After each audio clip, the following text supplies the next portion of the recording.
ARF apparatus, or if you want to call it an aircraft rescue firefighting truck. The difference between this one is, if there is an aircraft incident out on the airfield, there's not hydrants out there, so we have to take as much water out with us as we can. This one here is a 4500, which means it carries 4,500 gallons of water. So it's like having a swimming pool with me as I go. All right, so if you have a swimming pool in the backyard, that's what it'll be. We also have a smaller version of this, which is a 3,000, which is 3,000 gallons of water if you want to do the conversion into liters. I'll have one of your teachers. I don't know what it is. But this is a $2 million swimming pool. Yes, it is, pretty much. So what happens is if we go out like that, so if we have to go out, these are your main, we have 4 like this, we have 2 of this size and 2 of the 3,000. We have some backups that are a little bit smaller as well.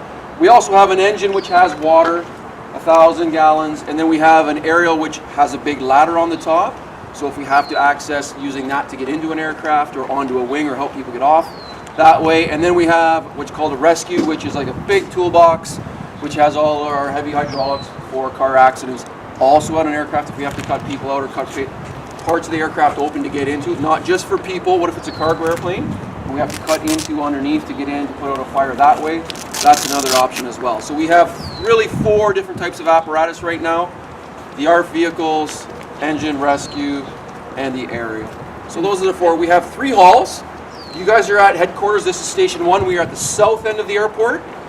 Straight north, basically, we have the north hall.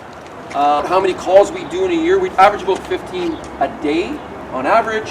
However, it can be as like low as 1 or 2, but it can also go up into the 30s at average on 15. We do over 5,000 calls last year. I think it was around 5,600. Yeah, and the year before that, it was right around 5,000. If we're talking about the response to an aircraft incident, which could be a crash, could be a crash on landing or takeoff, could just be hot brakes, it could be something over there where a car hits a vehicle, which we've had happen. We've had one where one was being towed in the last ice storm and turned into going off the taxiway in, and the weight of the aircraft actually spun the tug back in around underneath the aircraft, and then we had to extricate. So anyway, to answer Russ's question, you're going from this pace here where everything is nice and relaxed. We're sitting around, we are paid basically to wait and all of a sudden be ready. So when that alarm goes off, these 6 doors fly up all at once. I can't just get in my truck and drive. Anything that I want to do that is on a taxiway, I have to call the man in the blue tower over there and get permission. And then it's not like I'm going to say, well, this is the way I want to go. He's going to tell me where to go and how to get there. So not only that, thinking about what I might be encountering when I get there is not to pre-plan what route I'm going to get, but just to do what he says. So he can send me all the way around this way just to get there. Because I'll walk around this side a bit, you'll see that there's 2 big guns on the front of the truck. Big water cannons called turrets. I'll get them out in a minute and I'll show you guys what we do. So if you want to have a look at those, so what happens is I have to deploy those, and as I'm rolling up on any fire of that nature, I would use these turrets to put out anything or extinguish any fire. And now, if it's fuel and there's fuel on the ground, I gotta remember there's vapors, right? That's easily ignitable with a spark or anything of that nature.